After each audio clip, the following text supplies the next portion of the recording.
नमस्कार. आपण पाहता डिजिटल मुंबई वार्ता.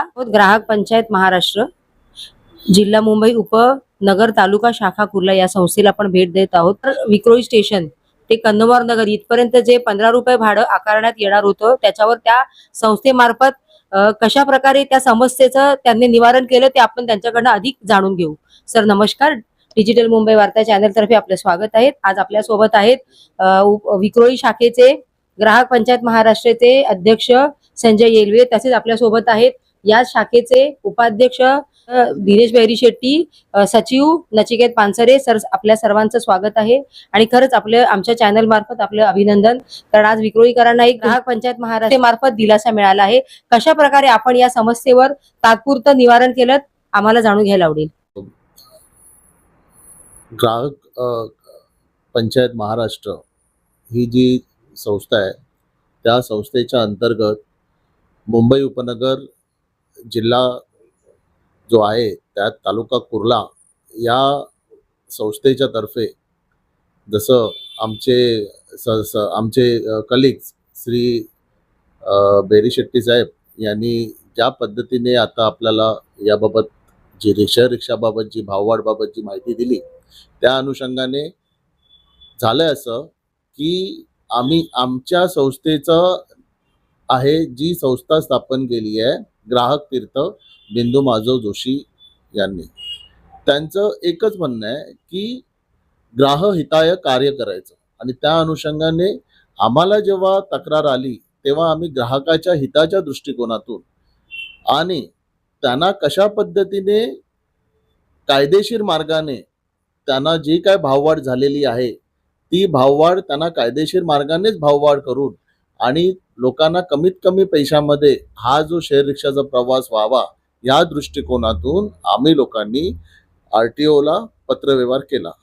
आणि ह्यामध्ये असं झालं होतं की रिक्षाचे जे चालक मालक संघटना आहे हे परस्पर भाववाढ करतात आणि ती पण लमसम भाववाढ करतात.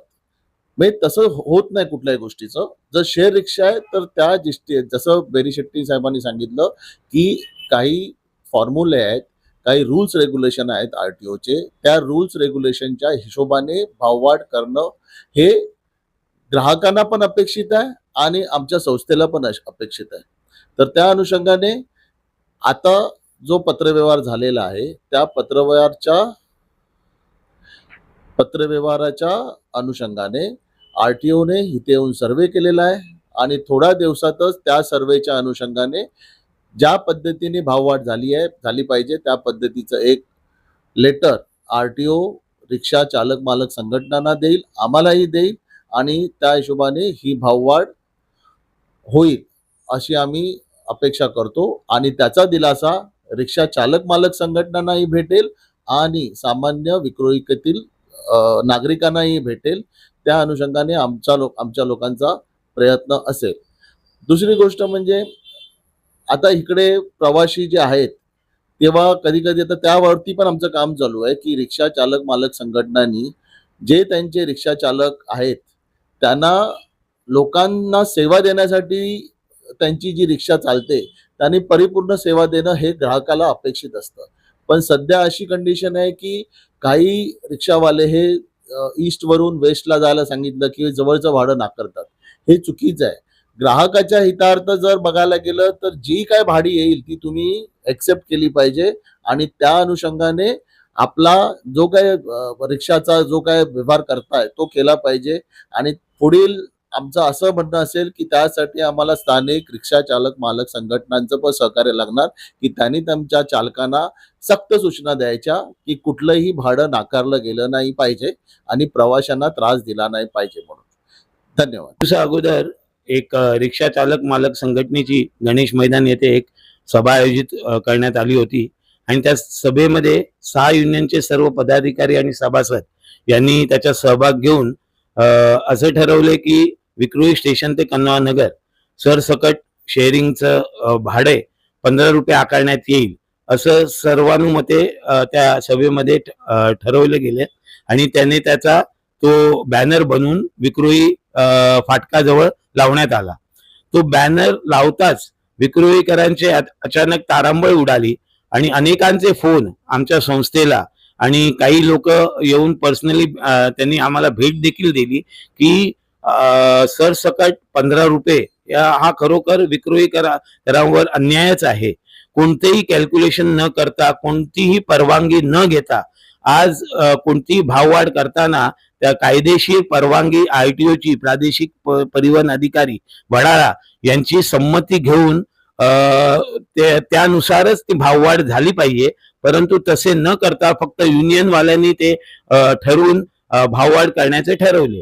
त्यामुळे आम्ही मध्यस्थी करून ग्राहक पंचायत महाराष्ट्राच्या लेटर हेडवर पत्रव्यवहार करून आरटीओला भेट दिली, वडाळा आरटीओला, आणि त्यामध्ये स्थगिती आणण्यासाठी आम्ही त्यांना म्हणजे विनंती केली की तुम्ही जे आरटीओचं कॅल्क्युलेशन आहे शेअर रिक्षाचं की मीटर भाडे इंटू 33% डिवाइड बाय 3 त्या अनुषंगानेच भाववाढ झाली पाहिजे असं आम्ही जेव्हा त्यांना निदर्शित आणून दिल्यानंतर आरटीओचे काही अधिकारी 2-3 दिवसा अगोदर सर्वे करण्यासाठी इथे आले आणि तो सर्वे रिपोर्ट घेऊन त्यांनी आता वरिष्ठांना दिलेला आहे आणि त्यांनी रिक्षा चालक मालक संघटनेला ताकीद दिली आहे की जोपर्यंत आमच्याकडून परमिशन येत नाही तोपर्यंत तुम्ही कोणतीच दरवाढ करू शकत नाही.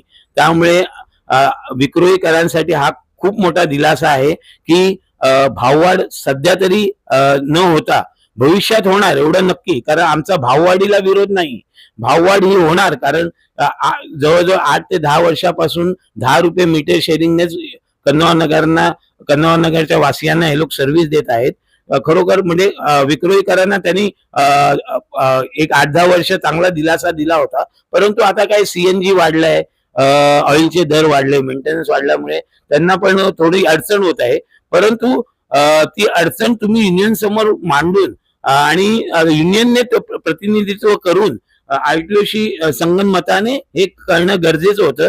परंतु तसं न करता स्वतःच ठरवून कोणतीही गोष्ट असं कायद्याच्या विरोधात करून चालत नाही. तर त्याचाच आमचा विरोध आहे की भाववाढ तुम्ही करा, परंतु जे कॅल्क्युलेशन आहे त्या अनुषंगाने करा. मग त्याला विक्रोळीकर देखील सपोर्ट करतील असं मला वाटतं.